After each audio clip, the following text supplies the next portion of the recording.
एक गांव जिसका रास्ता सुनसान सा है।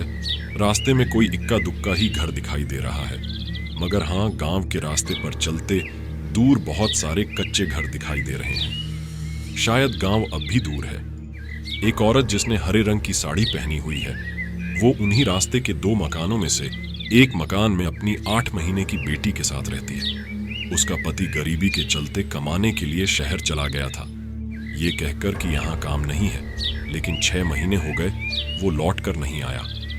अब वो खेतों में काम करके ही अपना जीवन यापन कर रही थी। इस औरत का नाम चंपा है। फिर एक दिन दोपहर 2 बजे एक मकान जिसमें सिर्फ एक कमरा है, बाहर नाम मात्र के लिए ब्राह्मणदा है। चंपा चूल्हा जलाकर रात के खाने की तैयारी कर रही थी। एक साइड में उसने चादर का झूला बनाकर उसमें अपनी बेटी को लिटाया हुआ था। अचानक उसने पानी के घड़े को हिलाकर देखा, घड़ा खाली था। जहां से वह पानी भर कर लाती थी, वह नाल उसके घर से कुछ ही दूरी पर था, ज्यादा दूरी पर नहीं था, लेकिन फिर भी उसे अपनी बेटी को घर में अकेला छोड़ता सही नहीं लगा। उसने गोद में अपनी बेटी को लिया और एक हाथ में घड़ा लेकर वह नल की तरफ पानी भरने चली गई। दोपहर का समय था, इसलिए आसपास भी कोई नजर नहीं आ रहा था। उसने जल घर के बाहर जमीन पर लेटा दिया और खुद पानी भरने लग गई। जब घड़ा भर, तब उसकी बेटी ने भी रोना शुरू कर दिया। अब चंपा असमंजस में पड़ी हुई थी कि पानी का घड़ा उठाकर पहले ले जाए या फिर बेटी को पहले घर छोड़कर आए। फिर अचानक बेटी रोते रोते चुप हो गई। चंपा ने सोचा, पहले फटाफट से पानी का घड़ा घर पर रखाता हूं। कौन सा घर ज्यादा दूर है, बस 4 कदम ही तो चलना है। इसलिए वह घड़ा उठाकर फटाफट से घर की तरफ बढ़ने लगी, लेकिन उसके जाते ही उसकी बेटी ने फिर से रोना शुरू कर दिया। उसने फटाफट से पानी का घड़ा घर के बाहर ही रखा और वापस जलघर पर बेटी के पास गई। लेकिन ये क्या, उसने जिस जगह पर अपनी बेटी को छोड़ा था वहां पर उसकी बेटी ही नहीं थी। उसने इधर उधर बहुत जगह देखा, लेकिन कहीं पर भी उसे अपनी बेटी नहीं दिखाई दी। आसपास कुछ झाड़ियां थीं और उसके घर के पास वाला जो घर था, वहां कुछ आदमी ताश खेल रहे थे। चंपा ने उन आदमियों से पूछ, ए भाई, तुमने मेरी बेटी को देखा क्या? उनमें से एक आदमी ने कहा, क्या हुआ? चंपा बहन, घबराई हुई लग रही हो। हमने तो तुम्हारी बेटी को नहीं देखा, पर हुआ क्या, हमें यह तो बताओ। भाई, मैं पानी भरने गई थी, वहां जलघर के बाहर ही मैंने अपनी बेटी को लेट दिया था। भला वहां से कहां गायब हो सकती है मेरी बेटी? मैं पानी का घड़ा अपने घर तक ही लेकर आई और जब लौट कर देख, मेरी बेटी वहां नहीं थी। भाई, मैं आपके आगे हाथ जोड़ती हूं, मेरी मदद करो। मेरी बेटी को ढूंढने में मेरी मदद करो, वह मेरा एकमात्र सहारा है। चंपा बहन, फिक्र मत करो, हम आपकी मदद करेंगे, चलो मिलकर ढूंढते हैं। वे 3 लोग थे, तीनों के तीन चंपा के साथ उसकी बेटी को ढूंढवाने में मदद करने लगे। उन्होंने आसपास का सारा इलाका छान मारा, लेकिन उन्हें कहीं भी चंपा की बेटी का पता नहीं चला।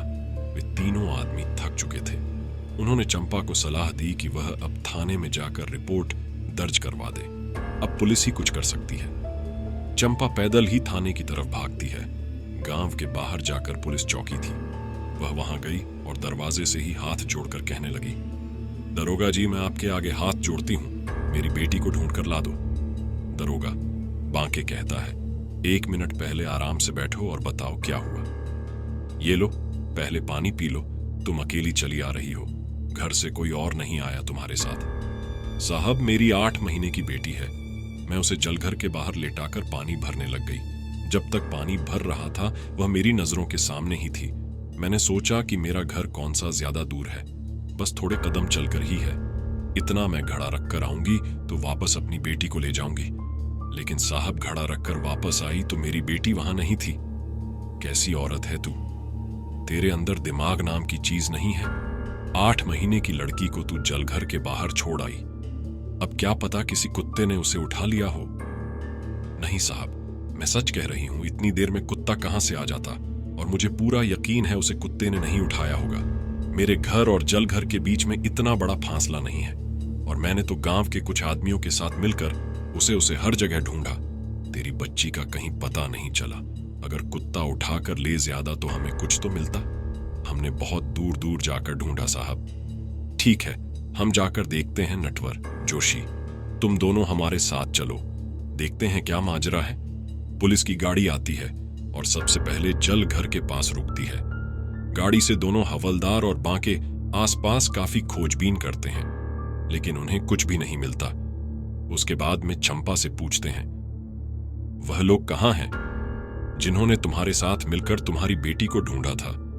साहब, उनके घर मेरे घर के पास ही है, वह वहीं पर बैठकर ताश खेल रहे थे। चलो चलकर पहले उन्हीं से पूछताछ करते हैं, क्योंकि उनके सिवाय आसपास और कोई नहीं था। क्या नाम है तुम्हारे? और तुम लोग यहां बैठकर ताश खेलते हो, कुछ काम धंधा नहीं करते क्या? साहब, मेरा नाम धनिया है और ये राजू, काला और छोटू है। साहब, हम तो साफ सफाई करने वाले हैं, सुबह सफाई कर आते हैं और इस वक्त आराम करते हैं। समय बिताने के लिए थोड़ी देर ताश खेल लेते हैं। क्या तुम में से किसी ने उसे लड़की को देखा? क्योंकि तुम्हारे सिवाय और किसी का तो यहां घर है नहीं, तो सारा शक तुम लोगों पर जाता। सीधा सीधा मुंह खोलो, नहीं तो हमारा डंडा सबका मुंह खुलवा देता है और पता नहीं क्या क्या खुला देता है। इसीलिए जो भी पता है सब सच सच बता दो। क्या चंपा बहन, हम तो तुम्हारी मदद कर रहे थे, तुमने सारा इल्जाम हमारे ही सिर पर डाल दिया। क्या जमाना आ गया है, किसी की मदद करना भी पाप है? अरे नहीं नहीं भाई, मैंने कुछ नहीं कहा। वह तो पुलिस वाले अपनी तसल्ली के लिए पूछताछ कर रहे हैं साहब। ये लोग ऐसे नहीं हैं, इन्होंने तो मुझे अपनी बहन बना रखा है। यही लोग कभी कभी मेरी कामों में मदद कर देते हैं और मेरे लिए काम भी ढूंढ कर ले आते हैं। मुझे नहीं लगता इसमें इनका हाथ होगा। अच्छा, तो इसका मतलब तुम्हें ही पता होगा कि तुम्हारी बेटी कहाँ है। अगर सारी इंक्वायरी तुम्हें खुद ही करनी है तो हमें क्यों बुलाया यहां पर? दरोगा बांके कड़कती हुई आवाज में कहता है, नहीं साहब, मैं तो बस ये कह रही थी कि बस अब चुप रहो और हमें अपना काम करने दो। हाँ तो राजू, तुम बताओ, तुम्हें क्या लगता है यह किसका काम हो सकता है? साहब, आप हमें क्यों परेशान कर रहे हो? अगर पूछताछ करनी है तो वह सामने जो गांव नजर आ रहा है वहां जाकर कीजिए। पहले भी वहां से 2 बच्चे गायब हो चुके हैं, उनका भी आज तक पता नहीं चला और उन्हें गायब हुए 2 साल बीत चुके हैं। इंस्पेक्टर बांके की आंखें फैलकर चौड़ी हो जाती हैं। वह नटवर की तरफ देखकर कहता है, नटवर, यह क्या कह रहा है? हमारे पास तो इसकी कोई रिपोर्ट दर्ज नहीं कि इस गांव से कोई बच्चा गायब हुआ है। यह माजरा क्या है? जोशी कहता है, सर, मुझे लगता है इस लड़की के गायब होने में भी गांव वालों का ही हाथ होगा। ये गांव वाले जरूर हमसे कुछ छुपा रहे हैं, तभी तो अब तक हमारे पास इस बात की रिपोर्ट तक दर्ज नहीं करवाई, और दर्ज करवाना तो दूर की बात, हमारे कानों तक इस बात की हवा नहीं आई कि इस गांव से बच्चे गायब हुए हैं। इंस्पेक्टर बांके अपने सिर पर हाथ मलता हुआ कहता है, आखिर यह माजरा क्या है जोशी? हमें इस माजरा की तह तक जाना होगा। चलो अब इन गांव वालों की खबर लेते हैं। इंस्पेक्टर और दोनों हवलदार जीप में बैठ जाते हैं और गांव की तरफ बढ़ जाते हैं। गांव में जाने के बाद दोनों हवलदार एक एक करके घरों में जाते हैं और उनसे पूछते हैं कि क्या तुम्हारे घर से कोई बच्चा गायब हुआ है? लेकिन वह सब इस बात से मना कर देते हैं।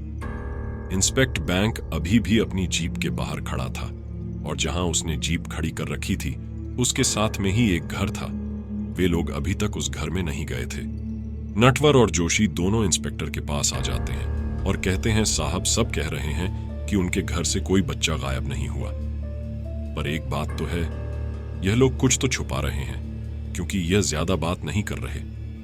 इंस्पेक्टर जीप की तरफ अपना मुंह करता है और फिर पास वाले घर की तरफ देखता है। नेटवर्क, इस घर को तो हम भूल ही गए, चलो इसमें देखते हैं, शायद कुछ पता चले। उसे घर में 4 बच्चे खेल रहे थे, 2 लड़के और 2 लड़कियां। एक और बच्चा उन चारों बच्चों से दूर बैठा हुआ था। वह उन बच्चों को देखकर बस मुस्कुरा रहा था और उसके भाव भाव से ऐसा लग रहा था कि शायद वह एक मानसिक रूप में कमजोर बच्चा है। उसकी उम्र महान 7 वर्ष थी। घर का दरवाजा खुला हुआ था, इसलिए इंस्पेक्टर और दोनों हवलदार उसे घर के अंदर चले गए। सामने 2 घर थे, लेकिन आंगन एक ही था। कोई है क्या घर पर? हवलदार नटवर जोर से आवाज लगाकर कहता है। उसकी आवाज सुनकर एक आदमी जो करीब 50 वर्ष का लग रहा था बाहर निकल कर आता है। आवाज सुनकर घरों की औरतें भी बाहर निकल आती हैं। एक औरत घर की सीढ़ियों पर बैठी हुई थी। वह उठकर नहीं आती, ना ही उसके चेहरे पर किसी तरह के भाव थे।